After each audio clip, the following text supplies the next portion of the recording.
आजच्या व्हिडिओमध्ये आपण आपली कुलदेवी आपल्यावर प्रसन्न आहे, ती आपल्या घरामध्ये जागृत अवस्थेत आहे, हे कसं ओळखायचं, हे वेगवेगळ्या लक्षणांद्वारे आपल्याला समजतं। ती लक्षणे कोणती हे आज आपण जाणून घेणार आहोत, तर व्हिडिओ स्किप न करता नक्की शेवटपर्यंत बघा। हॅलो नमस्कार, श्री स्वामी समर्थ। मी रेश्मा तुम्हा सगळ्यांचं रेश्माच्या दुनियादारीमध्ये पुन्हा एकदा स्वागत करते। सगळ्यात अगोदर आपण जाणून घेऊया की कुलदेवी म्हणजे काय, जी आपल्या कुळाचं रक्षण करते। आपल्या घराच्या प्रगतीमध्ये तिचा आशीर्वाद आहे। बाहेरची कोणतीही नकारात्मक शक्ती तिच्या परवानगीशिवाय आपल्या घरामध्ये प्रवेश करू शकत नाही।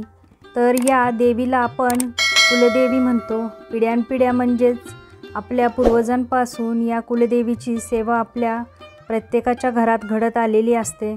प्रत्येकाची कुलदेवी ही वेगवेगळी असते। जसं की तुमच्यापैकी काही जणांची कुलदेवी ही तुळजापूरची तुळजाभवानी आई असेल, कुणाची मोहटा देवी आई असेल, कुणाची रेणुका देवी असेल, तर कुणाची कोल्हापूरची महालक्ष्मी आई असेल, तर कुणाची कालिका माता देखील असेल। तर घराण्यानुसार कुळाची कुलदेवी ही बदलत असते। ज्याप्रमाणे एखादी आई आपल्या मुलाचा सांभाळ करते, त्याचप्रमाणे त्या कुळाची देवी त्या कुळाचा त्या घराण्याचा सांभाळ करत असते। कुलदेवीला प्रसन्न करण्यासाठी आपल्याला कोणत्याही प्रकारचं कठीण तपश्चर्या किंवा कठीण सेवा करावी लागत नाही, कारण कुलदेवी ही स्वतः स्वयंसिद्ध स्वरूप आहे। पिढ्यानपिढ्या आपल्या कुळातील व्यक्तीकडून तिची सेवा घडत आलेली असते। जर एखाद्या घरची कुलदेवी नाराज असेल तर घरामध्ये वादविवाद होतात, घरामध्ये भांडण होतात, घरामध्ये अजिबात शांततापूर्ण वातावरण राहत नाही, संतान सुख प्राप्त होण्यामध्ये अडचणी येतात, वेगवेगळ्या प्रकारच्या समस्या त्या घरामध्ये निर्माण होत असतात। अगदी साध्या सेवेने सुद्धा कुलदेवी प्रसन्न होत असते। त्यामुळे जेव्हा कुलदेवीचा वार असतो तेव्हा तिची आवर्जून सेवा करायला पाहिजे। तिची साधी पूजा करायला, तिला नैवेद्य दाखवायला, तिच्यासमोर दिवा लावायला अजिबात विसरू नका। देवीच्या पुढे भाजी भाकरीचा नैवेद्य अगदी प्रेमाने मनापासून श्रद्धेने देवीला नैवेद्य दाखवा आणि अजिबात मातेचा विसर पडू देऊ नका। तर बघा, जशी आपल्या घरामध्ये वडीलधारी माणसे असतात, आपले आजोबा असतील, आपले पणजोबा होऊन गेले असतील, तर अशी वृद्ध माणसे वडीलधारी माणसे असतात, ज्येष्ठ व्यक्ती आपल्या घरामध्ये असतात। त्याचप्रमाणे आपल्या कुळाचा सांभाळ करायला आपली कुलदेवी असते। वर्षातून एकदा का होईना आपण आपल्या कुलदेवीला गेलं पाहिजे।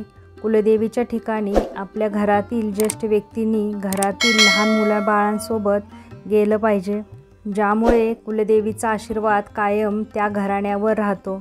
त्याचबरोबर कोणताही कठीण प्रसंग जर आपल्यावर येणार असेल, एखादी अकस्मात समस्या आपल्यावर येणार असेल, त्यापासून कुलदेवी आपले रक्षण करते। त्यासाठीच आपण आपल्या देवघरामध्ये मंगल कलश भरून ठेवायचा। कुलदेवीला प्रसन्न करण्यासाठी आपल्याला कोणत्याही प्रकारचं कठीण तपश्चर्या किंवा कठीण व्रत करायची गरज नाही। मात्र वर्षभरामध्ये जी काही मंगलकार्ये आपण आपल्या घरामध्ये करतो किंवा आपल्या घरी जेव्हा बाळ जन्माला येतं, आपण नवीन कामाची सुरुवात करतो, त्यावेळी मात्र आपण आपल्या कुलदेवीला ध्यानात ठेवलं पाहिजे, तिचं स्मरण केलं पाहिजे। नवीन गोष्टीची सुरुवात करण्यापूर्वी आपण तिचा आशीर्वाद घेतला पाहिजे। एवढं केलं तरी पुरेसे आहे।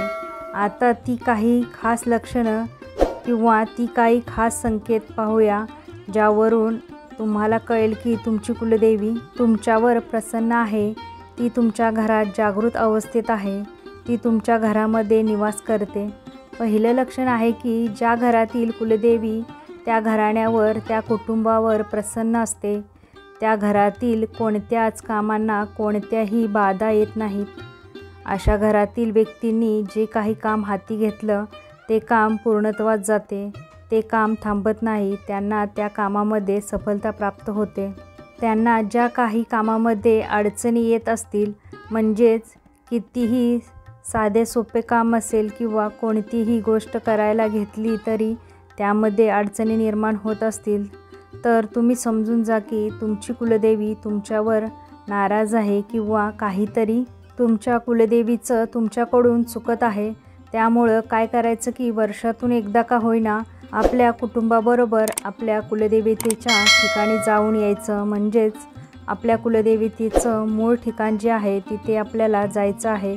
तिथे दर्शन घेऊन आपण देवीची ओटी भरली किंवा नवरात्रीच्या वेळी घरातील एका सदस्यानी का होईना नवरात्रीचे 9 दिवस उपवास केले तरीसुद्धा भरपूर आहे. म्हणजेच वर्षात जे काही कुलदेवतेचं उपवास असतील, देवीचे काही कार्य असतील, जसं की नवरात्रीमध्ये आपल्याला कुलदेवीची सेवा करावी लागते. चैत्र नवरात्रीमध्ये सुद्धा आपण कुलदेवीची सेवा करतो. शुक्रवार असतो आपल्या कुलदेवतेचा वार, तर त्या दिवशी का होईना आपल्याकडून कुलदेवीची सेवा झाली पाहिजे. असं केल्याने आपल्या प्रत्येक कामामध्ये आपल्याला यश मिळते. आपल्या कोणत्याही कामामध्ये बाधा येत नाही. कुलदेवीचा आपल्यावर खूप आशीर्वाद राहतो. कुलदेवी आपल्यावर प्रसन्न असल्याचे दुसरे लक्षण आहे, त्या घरातील सदस्य एकमेकांचा आदर करतात, मिळून मिसळून राहतात, प्रत्येक गोष्टीमध्ये एकमेकांचा विचार करतात. म्हणजेच त्या घरामध्ये भांडण होत नाही. त्या घरातील स्त्रिया पुरुषांचा सन्मान करतात. पुरुषसुद्धा स्त्रियांना मानाने वागवतात, त्यांना अजिबात तुच्छ लेखत नाही. त्या घरातील मुलं आज्ञाधारी असतात. त्याचबरोबर घरातील करती व्यक्ती असते ती घरातील सगळ्यांचा विचार योग्य निर्णय करून घेते. त्यामुळे सुद्धा घरामध्ये कोणत्याही प्रकारची बाधा येत नाही. आणि हेच ते लक्षण आहे की त्या घरामध्ये कुलदेवी प्रसन्न असल्यामुळे ही कामे अगदी सहजपणे घडून येतात. यानंतर तिसरं लक्षण आहे की ज्यावरून आपल्याला समजून जायचं आहे की कुलदेवी आपल्यावर प्रसन्न आहे. बघा, जर अगदी प्रसन्न वाटत असेल, सगळं घर अगदी सुगंधित केल्याप्रमाणे, जसं की काही आपण अत्तरच आपल्या घरामध्ये मारला आहे, अशा पद्धतीने जर आपल्याला आपल्या घरात आल्यावर प्रसन्न वाटत असेल तर समजून जायचं की कुलदेवतेचा आशीर्वाद आपल्या घरावर, आपल्या कुटुंबावर आहे. कारण बऱ्याच वेळा काय होतं की काही जणांना असं वाटतं की आपण घरीच जाऊ नये, कारण घरी गेल्यावर काय असणार आहे, काय होणार आहे हे कदाचित माहीत असतं. की घरातील वातावरण अजिबात चांगलं नाही, घरामध्ये सतत खटके उडतात, भांडणे होतात, किंवा आपण जे म्हणतो ते की घरामध्ये आपल्याला शांतता लाभली पाहिजे. तर कुलदेवतेचं आपल्याकडून काहीतरी चुकत आहे, आपण समजून जायचं आहे.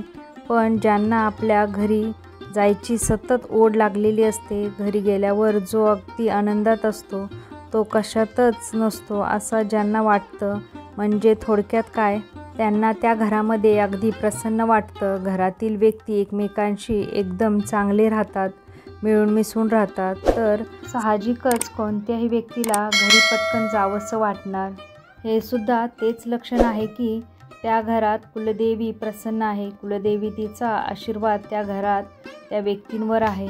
त्यानंतर चौथं लक्षण, संतती प्राप्तीसाठी कोणत्याही प्रकारच्या अडचणी ज्या घरामध्ये येत नाही, म्हणजेच त्या घरामध्ये मुलगा व्हावा, मुलगी व्हावी, म्हणजेच थोडक्यात काय, बाळाचं आगमन त्या घरामध्ये व्हावे, यासाठी कोणत्याही प्रकारचं नवस करण्याची गरज पडणार नाही. तर अशा घरामध्ये सुद्धा कुलदेवतेचा वास आहे, कुलदेवी त्या घराण्यावर प्रसन्न आहे असं आपल्याला समजून जायचं आहे. कारण कधीकधी काय होतं की काही जणांच्या घरी मुलंबाळ येण्यासाठी नवस करावं लागतं. शारीरिकसुद्धा कोणताही प्रॉब्लेम नसतो, कोणतीही अडचण नसते, तरी पण एखाद्या जोडप्याला लवकर अपत्यप्राप्ती होत नाही, तर हे सुद्धा कुलदेवी नाराज असल्याचे लक्षण आहे. अगदी ज्या घरामध्ये नवस न करता अगदी सहजपणे संतती सुख आपल्याला मिळते, वंशाची वृद्धी होते. म्हणजे वंश वाढला की काय होतं की कुलदेवतेची सेवा घडणार आहे.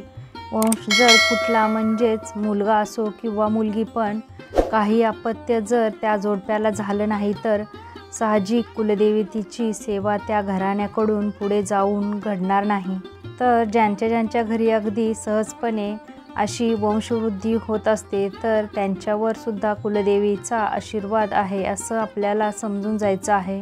यानंतर पाचवं लक्षण, बाहेरची कोणतीही वाईट शक्ती आपल्या घरामध्ये प्रवेश करू शकत नाही.